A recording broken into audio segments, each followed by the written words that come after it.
Mizzica Film, dove vinci una stretta di mano.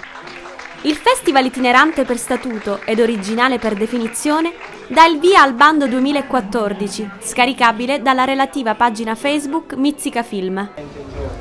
La prima serata del festival itinerante è partita da Sciacca con l'Action Lab, Uomo in Scena. Uno stage formativo ideato e voluto dall'attore Dario Riggio e realizzato grazie al sodalizio con lo Sciacca Film Fest, diretto da Sino Caracappa, vicepresidente del coordinamento dei festival di Sicilia. 3 giornate di lezioni agli aspiranti attori agrigentini, che hanno avuto come maestri 2 grandi del cinema e del teatro italiano, Alessandra Costanzo e Renato Scarpa. Gli argomenti emersi sono stati tantissimi, grazie alla grande preparazione culturale e attoriale della Costanzo. Da Pirandello a Gramsci, da Mandela a Elsa Morante, la nota attrice ha dato ai ragazzi nozioni importantissime che riguardano la presenza scenica, la postura, la dizione vocale.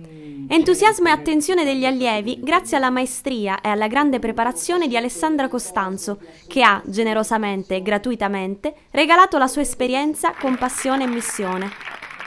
Per ricordare solo alcuni degli ultimi progetti cinematografici e di fiction della Costanzo, vogliamo citare Squadra Antimafia Palermo Oggi, un grande successo di ascolti su Canale 5, e per il cinema Notte prima degli esami di Fausto Brizzi, Il Sud e Niente di Fabio Mollo, reduce dal successo di Berlino, che dopo l'esordio a Toronto ha segnato un record al Festival del Film di Roma, dove ha ottenuto il premio Camera d'Oro Tau 2 per il miglior produttore emergente. Mizzica Film, attenta alle produzioni che hanno il sapore di Sicilia, ha voluto darle il premio migliore attrice, conferito sempre alla maniera che contraddistingue il festival, ovvero con la ormai nota stretta di mano. Renato Scarpa, maestro anche lui dell'Action Lab, è uno dei migliori attori italiani. Vogliamo citare in particolare alcuni film che ci stanno a cuore. Un borghese piccolo piccolo di Monicelli, Habemus Papam di Nanni Moretti e Il postino di Michael Redford con Massimo Troisi. La Mizzica Film gli ha conferito il premio alla carriera.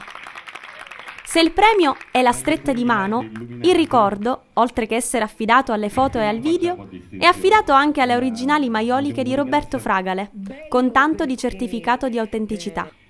Dopo questo primo evento, condotto con simpatia da Michele Di Bernardo, nella meravigliosa storica struttura della multisala Badia Grande, il percorso itinerante del Mizzica Film continua, portando il cinema nelle più belle location della nostra isola.